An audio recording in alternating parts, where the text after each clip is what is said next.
Polls in Spain are closed and the vote count is underway in an election that could see the far right return to the government for the first time in nearly a half century.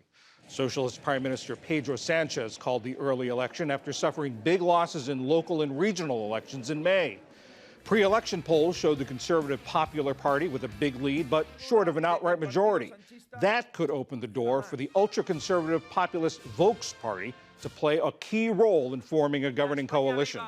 Bonnie Field is a professor of political science at Bentley University.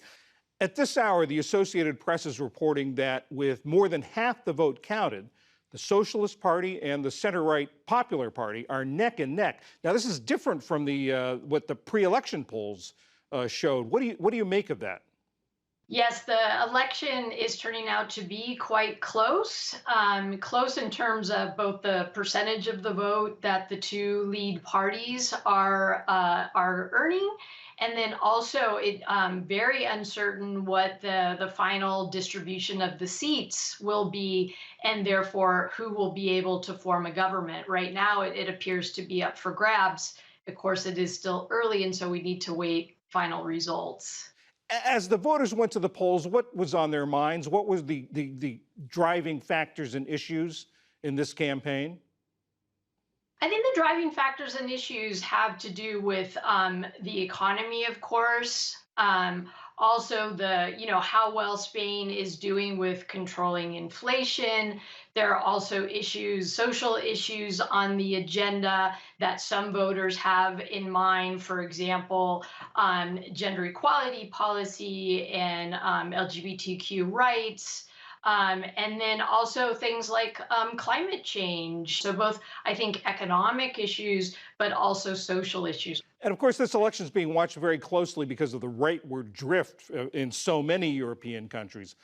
What were the factors that drove that, or are driving that in Spain?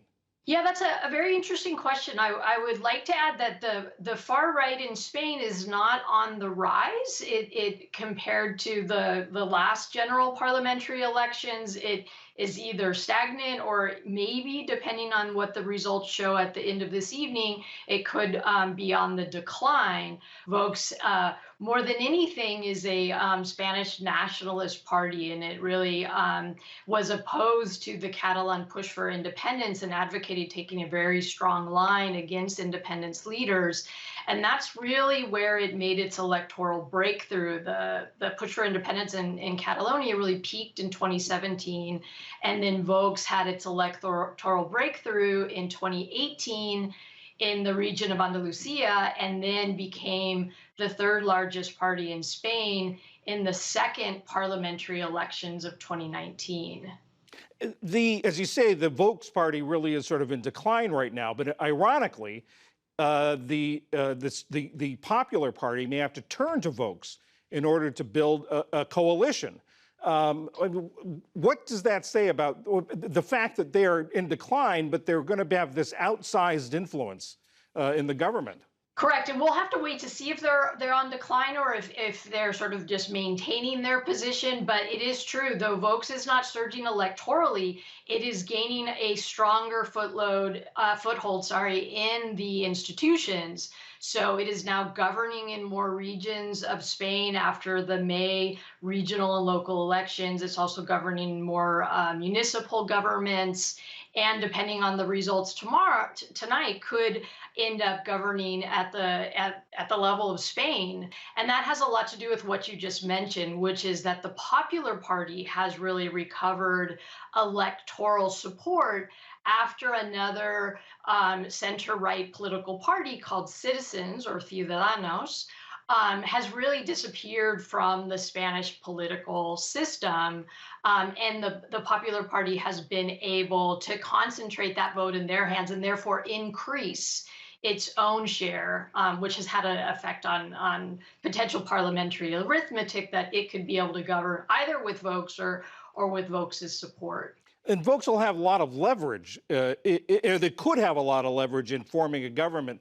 What do you think they're going to demand, or what would they want to get out of a coalition government? Vox is a sort of a Spanish nationalist party. It's very anti-feminist. It has ultra-conservative social values.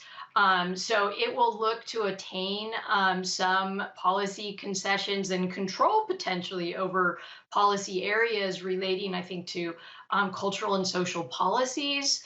Also, potentially a change of policy about immigration.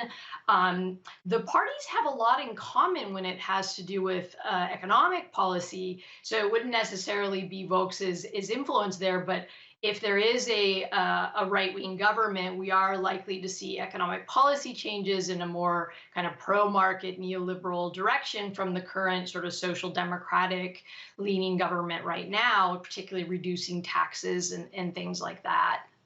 Bonnie Field of Bentley University, thank you very much. Thank you.